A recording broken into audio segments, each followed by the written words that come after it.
स्वागत है आपका अपने YouTube channel doctor Madhubala classes में। मैं हूं राजेंद्र कुमार वर्मा और आज हम करेंगे संविधान के भाग 6 के अध्याय 3 में जो हाई कोर्ट है उनका गठन और स्थापना। इससे पहले वाली वीडियो में हमने जो संयुक्त हाई कोर्ट्स हैं उनको देखा, 7 जो संयुक्त हाई कोर्ट है उनको देखा। अब जो है हम हाई कोर्ट्स की स्थापना और उनके गठन के बारे में बात करेंगे।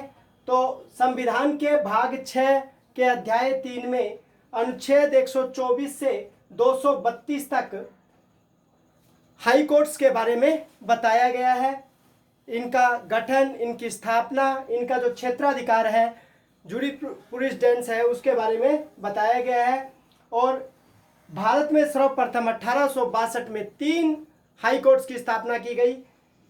कलकत्ता, बंबई और मद्रास उच्च न्यायालय का गठन किया गया। प्रतियोगी परीक्षाओं में पूछ लिया जाता है कि 1862 में किन 3 न्यायालयों की स्थापना की गई, तो बंबई, कलकत्ता और मद्रास की। कब 3 न्यायालय की स्थापना की गई? 1862 में। उसके बाद चौथा जो हाई कोर्ट है जिसकी स्थापना की गई वो इलाहाबाद हाई कोर्ट है और 1866 में 4 साल बाद इसकी स्थापना की गई। तो 3 की 1862 में और चौथे की इलाहाबाद में 1866 में स्थापना की गई। वर्तमान में 25 हाई कोर्ट है और 25वां हाई कोर्ट जो है वो आंध्र प्रदेश है, जिसका मुख्य पीठ जो है वो अमरावती में है। 7 संयुक्त हाई कोर्ट है। अनुच्छेद 231 में संयुक्त हाई कोर्ट के गठन की बात की गई है। याद रखेंगे, अनुच्छेद 231। 7 संयुक्त हाई कोर्ट है जिसमें से एक केंद्र शासित प्रदेश का हाईकोर्ट है जम्मू एंड कश्मीर, जिसके क्षेत्राधिकार के अंदर लद्दाख और जम्मू कश्मीर आता है। अब बात करेंगे अनुच्छेद 214 से कि प्रत्येक राज्य के लिए एक उच्च न्यायालय होगा। यानी अनुच्छेद 214 जो है वो ये कहता है कि प्रत्येक राज्य के लिए एक उच्च न्यायालय होगा, मगर अनुच्छेद 231 कहता है कि 2 या अधिक राज्यों के लिए एक हाईकोर्ट की स्थापना की जा सकती है। और ऐसा कौन कर सकता है? संसद विधि द्वारा उपबंध करके 2 या अधिक राज्यों के लिए एक ही हाईकोर्ट की स्थापना कर सकती है। कौन कर सकती है? संसद विधि द्वारा उपबंध कर सकेगी। उसके बाद अनुच्छेद 216 के अंदर कहा गया है कि हाईकोर्ट मुख्य न्यायाधीश और अन्य न्यायाधीशों जिनकी नियुक्ति राष्ट्रपति करेगा से मिलकर बनेगा। अर्थात गठन की बात कहाँ की गई है? 216 में, जिसमें यह कहा गया है कि मुख्य न्यायाधीश और अन्य न्यायाधीशों से मिलकर जिनकी नियुक्ति कौन करेगा? राष्ट्रपति करेगा। से मिलकर किसका गठन होगा? हाई कोर्ट का गठन होगा। तो एक बार स्क्रीनशॉट लीजिए, उसके बाद नेक्स्ट करते हैं।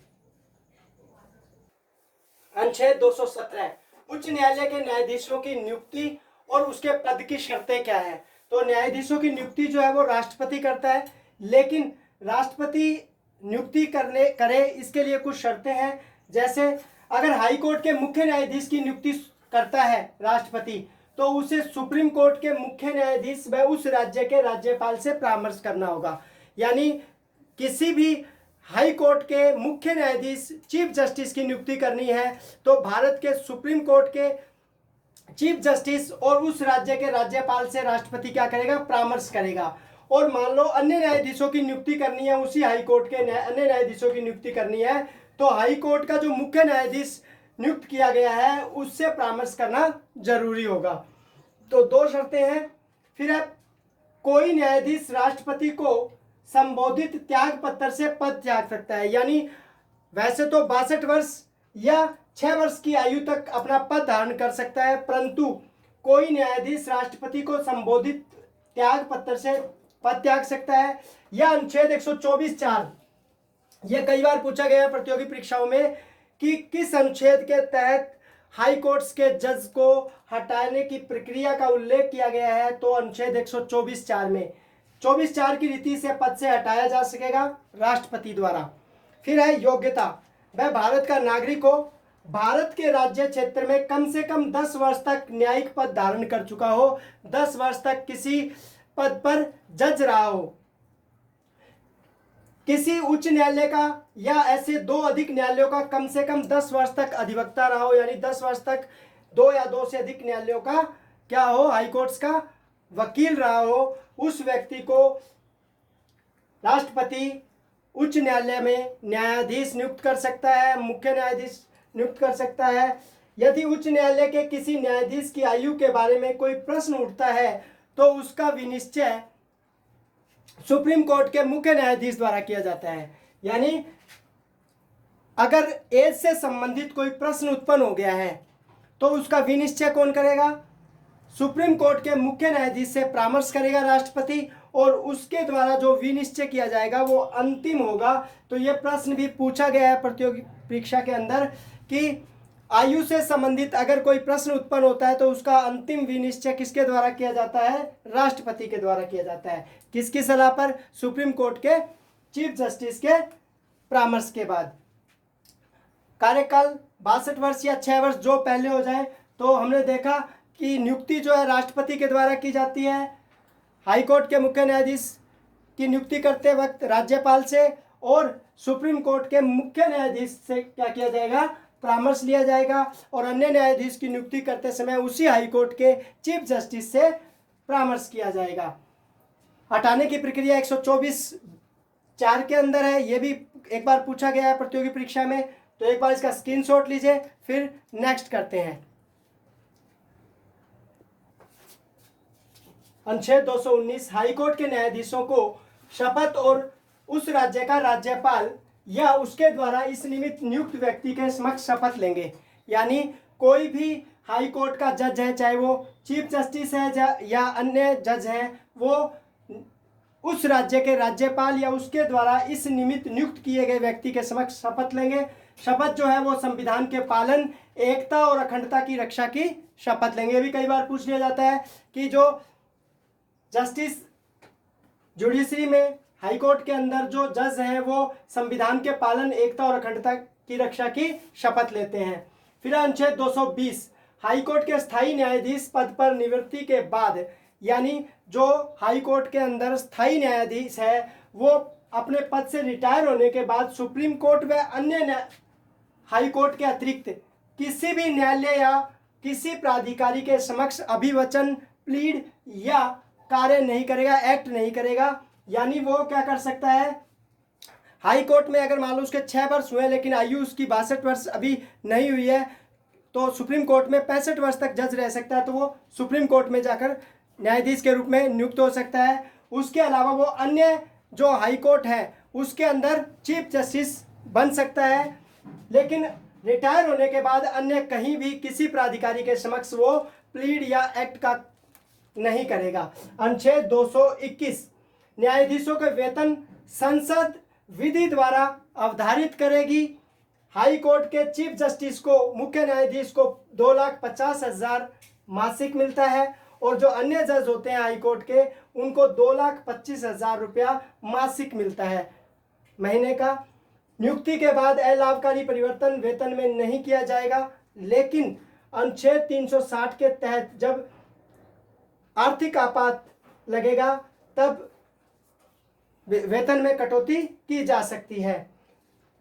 1976 से पेंशन की व्यवस्था की गई है कि जो हाई कोर्ट के जज हैं उनको पेंशन की व्यवस्था की गई है। इनका वेतन जो है संचित निधि से दिया जाता है। अनुच्छेद 222 जो है न्यायाधीशों का स्थानांतरण, ट्रांसफर से की बात करता है। अनुच्छेद 222 ये कई बार पूछ लिया जाता है। राष्ट्रपति सुप्रीम कोर्ट के चीफ जस्टिस, मुख्य न्यायाधीश से परामर्श करता है। और देखो चीफ जस्टिस जो है, सुप्रीम कोर्ट का जो चीफ जस्टिस है वो राष्ट्रपति को परामर्श तब देगा जब वो अन्य 4 न्यायाधीशों से परामर्श कर लेगा, उसके बाद राष्ट्रपति को परामर्श देगा। तो परामर्श करने के बाद इनकी ट्रांसफर कौन कर सकता है? हाई कोर्ट के जज का वो कर सकता है राष्ट्रपति। तो इस प्रकार 219, 220, 221, 222 देखा। एक बार इसका स्क्रीनशॉट लेंगे, उसके बाद नेक्स्ट करते हैं। अनुच्छेद 223 कार्यकारी मुख्य न्यायमूर्ति की नियुक्ति राष्ट्रपति करेगा।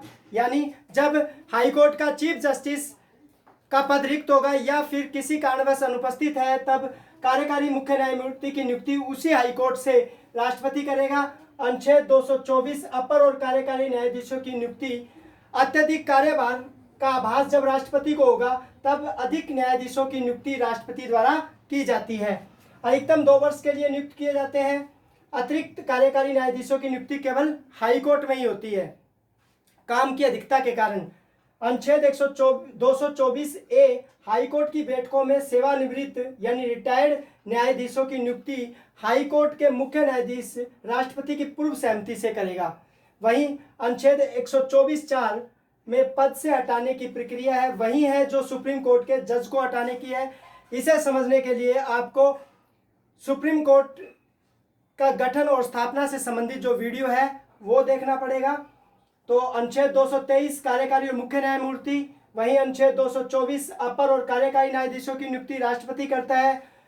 वहीं 224 ए जो है हाईकोर्ट की बैठकों में सेवानिवृत्त न्यायाधीशों की नियुक्ति से संबंधित है। ये महत्वपूर्ण 124(4) जिस प्रकार से सुप्रीम कोर्ट के जजों को हटाया जाता है उसी प्रकार से हाईकोर्ट के जजों को भी 124(4) के अंदर जो प्रक्रिया है उसके द्वारा हटाया जाता है, जिसमें यह कहा गया है कि किसी भी न्यायाधीश के विरुद्ध अगर संकल्प लाना है तो उसके लिए 14 दिन की पहले की सूचना और किसी भी सुप्रीम कोर्ट संसद के किसी भी सदन में लाया जा सकता है प्रस्ताव, और दोनों सदनों द्वारा अपने अलग अलग दोहरे बहुमत से 2/3 बहुमत से उसे पास करना पड़ेगा और उसके बाद उसी सत्र के अंदर वो राष्ट्रपति के पास जाना चाहिए।